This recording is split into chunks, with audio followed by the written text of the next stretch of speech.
Oi, pessoal! Bora mergulhar numa história bem profunda sobre o que é pertencer de verdade? É uma história que levanta uma questão, sabe? O que a gente faz quando o lugar que deveria ser nosso porto seguro vira a fonte da nossa maior dor? Vamos nessa! Olha só que frase pesada. Ninguém quer ser seu amigo. É o tipo de palavra que corta fundo, né? E é exatamente aqui, com essa rejeição brutal, que a jornada do nosso protagonista começa. Uma busca para entender o que significa de verdade ser aceito e fazer parte de algo. Então vamos lá, a gente vai conhecer o Lib, nosso personagem principal. E ele tá num lugar que, olha, parece um paraíso. O nome é Lindosa. Pensa num rio de águas super claras, um lugar que todo mundo dizia que era para fazer amigos, para sonhar.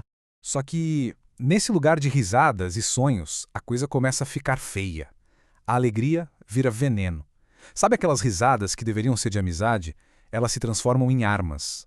Os amigos dele começam a atacar justamente a sensibilidade do Lib, zombando dos sonhos dele, dizendo que ele sentia demais, que sonhava alto demais. E aqui está o ponto central da coisa toda. Para pertencer àquele grupo, o Lib pagava um preço interno, sabe? Que era caríssimo. Ele ficava quieto, engolia a gozação e simplesmente não enfrentava o que o machucava. E tudo isso por quê? Pelo medo de ficar sozinho. Até que um dia, no meio daqueles ecos de zombaria na cabeça dele, ele toma uma decisão. Simplesmente se vira e começa a andar, deixando para trás o único mundo que ele conhecia. E o mais triste de tudo, os tais amigos nem percebem que ele foi embora. É nesse momento que a jornada de verdade começa. E não é só uma caminhada para longe de um lugar, não. É uma viagem para dentro de si mesmo. Mesmo que, naquele momento, ele não fizesse a menor ideia de para onde estava indo. Depois de muito andar, exausto, ele acha um outro rio.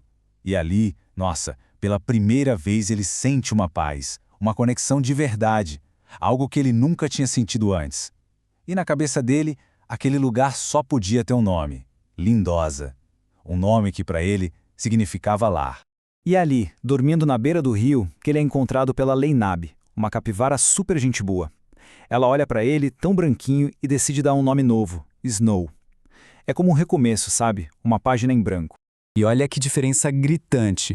De um lado a gente tinha a zombaria, a pressão para ele mudar. Do outro, o acolhimento total da Lena. Ela não julga, ela não critica, ela só faz uma pergunta simples. Qual é a sua história? Logo depois entra em cena o Hofning, o sapo sábio de Lindosa. Ele escuta a história toda do Snow e, uau, ele consegue colocar em palavras a dor exata que o Snow sentia. É como se ele finalmente desse voz àquele sofrimento que o Snow nunca soube como explicar. Mas como nem tudo são flores, essa paz toda em Lindosa tá com os dias contados. Um perigo tá chegando e essa nova identidade do Snow, ela vai ser colocada à prova de um jeito que ele nem imagina. E, de repente, bem, o som de tiros quebra o silêncio da floresta. Uma criatura gigante toda machucada desaba no rio, fugindo de caçadores. O perigo agora não é uma ideia, é real, tá ali, na frente deles. E bem nesse momento de crise, pronto.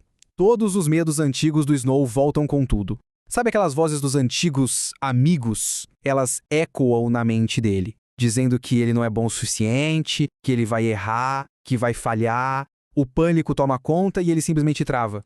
Só que aqui, bem aqui, acontece a grande virada da história.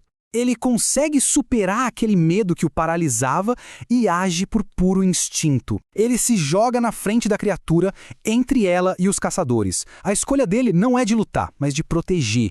E aí, uma coisa incrível acontece. É como se o próprio rio Lindosa respondesse àquele ato de coragem do Snow. O rio fica furioso, as águas sobem, a mata se fecha, criando um escudo natural para proteger os seus. Com essa ajuda inesperada do rio, o grupo todo é levado para um lugar seguro. Eles chegam num tipo de santuário, um lugar onde a cura de verdade pode, enfim, começar. O rio deixa eles bem na base da antiga árvore da vida.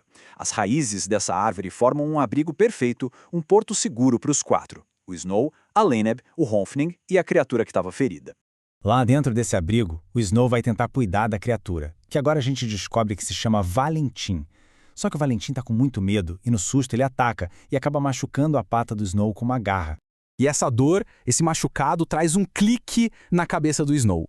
Uma sacada muito profunda. Ele entende que cuidar de alguém também é se colocar numa posição vulnerável.